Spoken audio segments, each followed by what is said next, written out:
नमस्कार मित्रांनो, DM reality check या आपल्या यूट्यूब चॅनलमध्ये तुमचं सहर्ष स्वागत करतो. मुळात आजचा विषय सुद्धा पेशा भरतीशी निगडीत असा आहे. बहुचर्चित शिक्षक भरती म्हणजे पेशा क्षेत्रातली शिक्षक भरती. मुळात अ, काही जिल्हा परिषदांमध्ये म्हणजे पेसामधील काही जिल्हा परिषदांमध्ये शिक्षक भरतीचा पेच प्रसंग अडकला होता.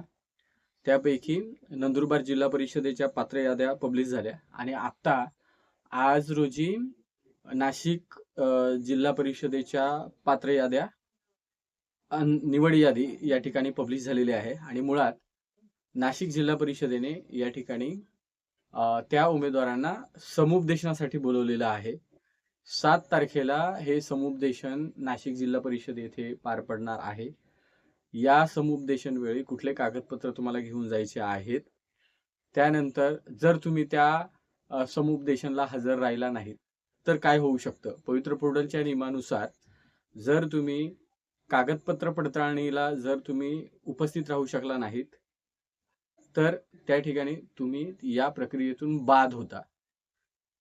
पण जर तुम्ही कागदपत्र पडताळणीला त्या ठिकाणी हजर राहिलात आणि समुपदेशन प्रक्रियेला जर तुम्ही गैरहजर राहिलात तर पवित्र पोर्टलच्या नियमानुसार त्या ठिकाणी तुम्हाला जी शाळा उरेल ती तुम्हाला दिली जाते. मुळात 7 तारखेला ही प्रक्रिया होणार आहे. तुम्ही त्या ठिकाणी हजर राहायचं आहे.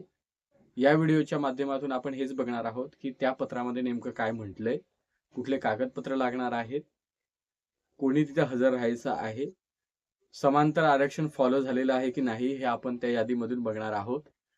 तुम्ही हा व्हिडिओ शेवटपर्यंत बघा म्हणजे तुमचे जे काही डाऊट्स आहेत ते क्लिअर होतील. तत्पूर्वी तुम्ही माझ्या चॅनलला जर नवीन असाल तर चॅनलला सबस्क्राईब करायला विसरू नका, जेणेकरून शिक्षक भरतीशी निगडीत जे काही विषय आहेत ते या आपल्या यूट्यूब चॅनलला बघायला मिळतील. अत्यंत महत्त्वाची बिग अपडेट ही सुद्धा आहे, त्याच्यावरती आपण व्हिडिओ बनवणारच आहोत की पवित्र पोर्टल 2025 ची कार्यवाही सुरू झालेली आहे. पवित्र पोर्टलला ज्या काही जाहिराती आहेत त्या पब्लिश होणं सुरू झालेलं आहे. लवकरच तुम्हाला जाहिराती त्या ठिकाणी बघायला मिळतील. कशा पद्धतीने प्रेफरन्स द्यायचे आपल्या यूट्यूबच्या दर्शकांना या ठिकाणी मी सांगणार आहे. कशा पद्धतीने प्रेफरन्स द्यायचे, त्याची निवड कशी होते ते तुम्हाला मी पुढच्या व्हिडिओमध्ये सांगणार आहे. आजच्या घडीला आपण नाशिक जिल्हा परिषदेने पेशा क्षेत्रातल्या त्या उमेदवारांसाठी जे काही पत्र काढलेलं आहे, जी निवड यादी पब्लिश केलेली आहे ती आपण बघणार आहोत. चला तर बघूया. मित्रांनो, स्क्रीनवरती दिसतंय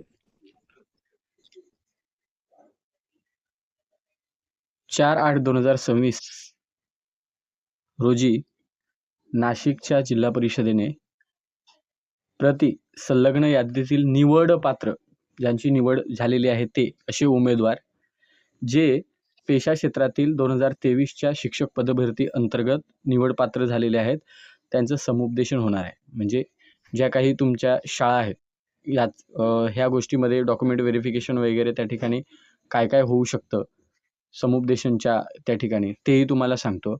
परंतु ही जी कार्यवाही आहे ही संदर्भपत्र 17 जुलै 2026 जे काळे साहेबांचं त्या ठिकाणी मार्गदर्शनपर पत्र आहे त्याच्या अनुषंगाने ही भरती प्रक्रिया आता या 3 जिल्ह्यांमध्ये होते.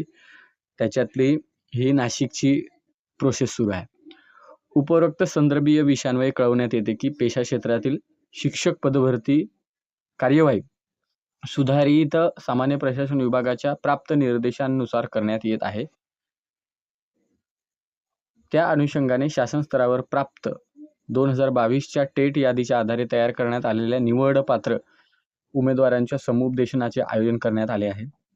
त्यामुळे संलग्न यादीतील म्हणजे जी निवड यादी पब्लिश झालेली आहे ती त्यांनी 6 ऑगस्ट 2026 रोजी सकाळी 11 वाजता शिक्षण विभाग जिल्हा परिषद नाशिक येथे समुपदेशनासाठी उपस्थित राहायचं आहे.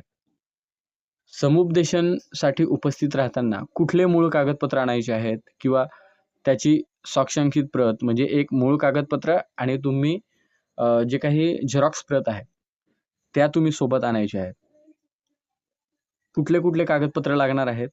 पहिला म्हणजे जे टेट 2022चं जे गुणपत्रक आहे ते गुणपत्रक व आवेदनाची प्रत म्हणजे टेटला जो तुम्ही काही फॉर्म भरला होता त्याची प्रत, आणि त्यानंतर जेव्हा रिझल्ट लागला त्यानंतर तुमची गुणपत्रक जे आहे, गुणपत्रिका, हे 2 तिथे ओरिजिनल आणि झेरॉक्स लागेल. त्यानंतर 10वीचं, 12वीचं, डी-एडचं, बी-एडचं व्यावसायिक शैक्षणिक पात्रता जे आहेत त्याचं ओरिजिनल पण आणि झेरॉक्स प्रत. त्यानंतर टी-ई-टी आणि इतर जे व्यावसायिक पात्रता असेल जे तुम्ही पवित्र पोर्टलला त्यावेळेस नोंदणी केलेली आहे, ते या ठिकाणी सोबत घेऊन जायचे आहेत, म्हणजे ओरिजिनल प्लस झेरॉक्स. त्यानंतर जात प्रमाणपत्र व जात वैधता प्रमाणपत्र लागू असल्यास, म्हणजे लागूच आहे. जात प्रमाणपत्र तुम्हाला न्यावं लागेल ओरिजिनल. त्यानंतर कास्ट व्हॅलिडिटी तुम्हाला घेऊन जावं लागेल, जात वैधता प्रमाणपत्र दोन्हीही ओरिजिनल प्लस झेरॉक्स. त्यानंतर पेशा क्षेत्रातील स्थानिक अनुसूचित जमाती असल्यास आवश्यक कागदपत्रे म्हणजे पेसाचा दाखला. पेसाचा जो काही दाखला आहे तुम्ही काढलेला आहे तो तुम्हाला काय करायचा आहे, दाखवायचा आहे, ओरिजिनल प्लस झेरॉक्स घ्यायचा आहे. त्यानंतर 5, तुम्ही जर समांतर आरक्षणपैकी दिव्यांग असेल, प्रकल्पग्रस्त, खेळाडू, अनाथ जे काय असेल आणि त्याचा जर तुम्ही लाभ घेणार असाल तर त्या ठिकाणी काय करायचं आहे, समांतर आरक्षणाचा जर दावा तुम्ही करत असाल तर त्या संबंधित जे काही प्रमाणपत्र आहे त्याचं मूळ वैध प्रमाणपत्र तुम्हाला त्या ठिकाणी काय करायचं आहे, दाखवायचं आहे. त्यानंतर आधार कार्ड अथवा इतर वैध फोटो पुरावा, ओळखपत्र त्या ठिकाणी द्यायचं आहे, जे असेल ते, आणि इतर आवश्यक कागदपत्र मुळात हे. आणि तुम्ही पवित्र पोर्टलला ज्या ज्या डॉक्युमेंट्स तिथे अपलोड केलेले होते 2022च्या भरती प्रक्रियेच्या अनुषंगाने पवित्र पोर्टलला, ते सगळे कागदपत्र ओरिजिनल घेऊन जायचे आहेत आणि त्याची झेरॉक्स प्रत एक फाईल बनवायची आहे. तुम्हाला सदर समुपदेशनादरम्यान उमेदवारांची उपस्थिती इथे बघा दिलेला आहे. सदर समुपदेशनादरम्यान उमेदवारांची उपस्थिती, कागदपत्रांची अंतिम पडताळणी, समुपदेशन व शासनाच्या दिनांक 17/7/2026च्या निर्देशानुसार पुढील नियुक्ती प्रक्रियेसाठी आवश्यक कार्यवाही करण्यात येईल, असं कोण म्हणतंय? जे साईलता सामलेटी मॅडम आहेत, शालेय शिक्षण विभाग शिक्षण अधिकारी शिक्षण विभागाच्या जिल्हा परिषद नाशिक, यांनी या ठिकाणी हे पत्र इश्यू केलेलं आहे. याच्यातून तुम्हाला या पत्रातून काय कळतं, तर जे 311 मधील जे उमेदवार आहेत त्यांची निवडपात्र यादी या ठिकाणी पब्लिश झालेली आहे. पैकी समांतर आरक्षणानुसार ह्या 5 निवडपात्र याद्या लागलेल्या आहेत. आज 4 तारीख आहे, म्हणजे परवा 6 ऑगस्टला तुम्हाला कुठल्याही परिस्थितीमध्ये 11 वाजता जिल्हा परिषद शिक्षण विभागामध्ये प्राथमिक इथे समुपदेशनासाठी उपस्थित राहायचं आहे. मी सांगितल्याप्रमाणे जे कागदपत्र आहेत तेही तुम्हाला द्यायचे आहेत. आता बघा, ह्या याद्या आहेत, जे काही रिझर्वेशन आहे 30% रिझर्वेशन महिला, त्यानंतर प्रकल्पग्रस्त, अपंग, अशा पद्धतीने ह्या याद्या त्या ठिकाणी लागलेल्या आहेत. या ठिकाणी सचिन तहवील जे सर आहेत, 136 आणि त्याच्या खाली या सगळ्यांचं मेरिट त्या ठिकाणी लागलेलं आहे. पात्रता गट त्यांना दिलेला आहे. त्यांच्या मेरिटनुसार त्यांनी जे पवित्र पोर्टलला नोंद केलेली आहे त्यानुसार सगळा डेटा हा 2023लाच ज्यावेळेस पेसाची भरती सुरू झाली त्यावेळेस आयुक्त ऑफिसकडनं जिल्हा परिषदांना सबमिट झालेला आहे. त्याच्यामध्ये कुठलाही बदल झालेला नाही. जर अशा पद्धतीने चुकीची त्यावेळेस 2023च्या याच्यामध्ये एखाद्याची नोंद असेल आणि आता चुकीच्या पद्धतीने तो एंट्री करत असेल तर त्या ठिकाणी तो अपात्र होऊ शकतो. या पद्धतीने त्या ठिकाणी याद्या पब्लिश झालेल्या आहेत. यामध्ये आधीच म्हटलं होतं 17 जुलैच्या पत्रामध्ये की 311 मधील काही उमेदवार हे मानधन तत्वावर कार्यरत असू शकतात आणि म्हणून त्या ठिकाणी त्यांनी मेन्शन केलेलं आहे. आता यामध्ये समांतर आरक्षण विरहित, ज्याला आपण नॉर्मली बोलतो की पुरुष रिझर्वेशन, पण ते नसं, म्हणजे समांतर आरक्षणाव्यतिरिक्त, म्हणजे हे इतर जे रिझर्वेशन आहे समांतर आरक्षण त्याच्या व्यतिरिक्त ते 28%. तर हे या ठिकाणी याद्या पब्लिश झालेल्या आहेत. यामध्ये जे मेरिटमध्ये आहेत आणि त्यांची जी काही शैक्षणिक आणि व्यावसायिक पात्रता आहेत त्यानुसार त्यांना या ठिकाणी पात्रता गट देण्यात आलेला आहे. तर अशा पद्धतीने बघा या ठिकाणी मेरिट लावण्यात आलेलं आहे. हे सरसकट मेरिट आहे. मित्रांनो, हे सरसकट मेरिट आहे. यामध्ये 1 ते 5चं मेरिट किंवा 6 ते 8चं मेरिट वेगळं अशा पद्धतीने लावण्यात आलेलं नाही. यामध्ये जे काही मेरिट लागलेलं आहे ते 136 पासून जेवढे खाली रँक आहे त्यानुसार 105 उमेदवार असेल आणि तो 1 ते 5 साठी पात्र असेल तर त्याला 1 ते 5 साठी पात्र केलंय आणि 1 ते 5चाच उमेदवार असेल आणि तो सामाजिक शास्त्रासाठी असेल तर त्याला सामाजिक शास्त्रासाठी पात्र केलेलं आहे. म्हणजे ज्या पद्धतीने पवित्र पोर्टलला याद्या लागतात की 1 ते 5चं मेरिट वेगळं, समाजशास्त्र म्हणजे 6 ते 8 मध्ये समाजशास्त्राचं मेरिट वेगळं, त्यानंतर लँग्वेजचं मेरिट वेगळं किंवा मॅथ्स सायन्सचं मेरिट वेगळं अशा पद्धतीने लावण्यात आलेलं नाही. ज्या पद्धतीने शासनाच्या गाईडलाईन आहेत, गुणवत्तेनुसार, मेरिटनुसार त्याच पद्धतीने या ठिकाणी त्यांनी याद्या ज्या आहेत, निवडपात्र याद्या त्या पब्लिश केलेल्या आहेत. तर बघा, या याद्यांमध्ये तुमचं नाव आहे का नाही बघून घ्या. या ठिकाणी आपल्या टेलिग्राम चॅनलला सुद्धा ही यादी टाकली जाईल. 185 जे उमेदवार आहेत, ते उमेदवार या ठिकाणी आहेत आणि अल्पदृष्टी, अपंगत्व 40% त्यामध्ये जे उमेदवार आहेत ते वेगळे आहेत. त्यानंतर प्रकल्पग्रस्त जे उमेदवार आहेत म्हणजे अपंग जे उमेदवार आहेत त्या ठिकाणी ते 1 आहेत. त्यानंतर प्रकल्पग्रस्त यामध्ये उमेदवार त्यांनी 14 घेतलेले आहेत.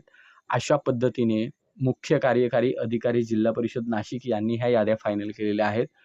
यामध्ये प्रकल्पग्रस्त, त्यानंतर तुमचं दिव्यांग अशा पद्धतीचं जे काही समांतर आरक्षण म्हणजे त्यानंतर 30% महिला आरक्षण, समांतर आरक्षण व्यतिरिक्त अशा पद्धतीने या ठिकाणी आरक्षण फॉलो झालेलं आहे. आता यामध्ये माजी सैनिक वगैरे ह्या जागा त्या ठिकाणी ते उमेदवार या ठिकाणी मला वाटतं नसावेत आणि म्हणून त्या ठिकाणी ते नाही आहेत. आता हे 185 उमेदवार 185 उमेदवार आणि हे 15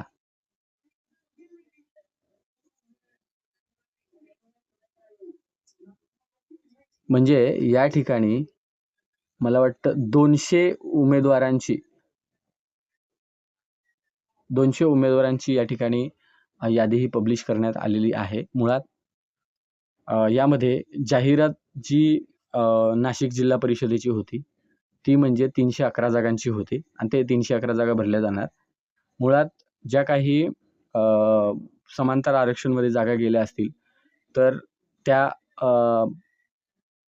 कन्व्हर्ट करणं गरजेचं आहे. त्याचं कारण असं आहे की पवित्र पोर्टलच्या या भरतीमध्ये ऑलरेडी त्या जागांना शालेय शिक्षण विभागाने मंजुरी घेतलेली आहे आणि त्यानंतर कन्व्हर्ट राऊंड हा ऑलरेडी झालेला आहे. फक्त ह्या जागा भरून असे कोणी उमेदवार नसतील त्याची खात्री करून जिल्हा परिषदेने कन्व्हर्ट राऊंड सुद्धा लावणं गरजेचं आहे. त्याला स्वतंत्र अशी परवानगी घ्यायची गरज नाही. फक्त या ठिकाणी जिल्हा परिषदेने आयुक्त स्तरावरती पत्रव्यवहार करून त्याची परवानगी घेतली तर ऑलरेडी आयुक्त स्तरावरून तशी परवानगी देण्यात येईल. कारण आपल्याला सर्वांना माहिती आहे की कन्व्हर्टचा राऊंड पवित्र पोर्टलला ऑलरेडी झालेला आहे. अशा पद्धतीने मित्रांनो नाशिक जिल्हा परिषदेने या ठिकाणी निवडपात्र उमेदवारांचं समुपदेशन हे 6 ऑगस्ट 2026 सकाळी 11 वाजता लावलेलं आहे. मी सांगितल्याप्रमाणे सगळे कागदपत्र घेऊन त्या ठिकाणी हजर राहा. समुपदेशन जी प्रक्रिया आहे ही मेरिटनुसार होईल. समुपदेशनची प्रक्रिया करत असताना सुरुवातीला जे काही समुपदेशन होतं त्यामध्ये पवित्र पोर्टलच्या नियमानुसार पहिल्यांदा जे अपंग बांधव आहेत त्यांचं समुपदेशन होतं. त्यानंतर महिलांचं समुपदेशन होतं. महिलांचं समुपदेशन झाल्यानंतर त्या ठिकाणी मग मेरिटनुसार त्या ठिकाणी इतर जे काही निवडपात्र उमेदवार आहेत त्यांचं होतं. अशा पद्धतीचंच समुपदेशन पालघर जिल्ह्यामध्येही झालं होतं. तर या ठिकाणी तुम्हाला खूप खूप शुभेच्छा. जे उमेदवार या ठिकाणी राहिलेले आहेत त्यांचं योग्य तो पाठपुरावा करून ज्या काही उर्वरित जागा आहेत त्यासाठी 100% प्रयत्न एकत्रित करणं गरजेचं आहे. तुम्हाला हा व्हिडिओ जर आवडला असेल तर नक्की लाईक करा, जास्तीत जास्त शेअर करा. आपण थांबूया. धन्यवाद.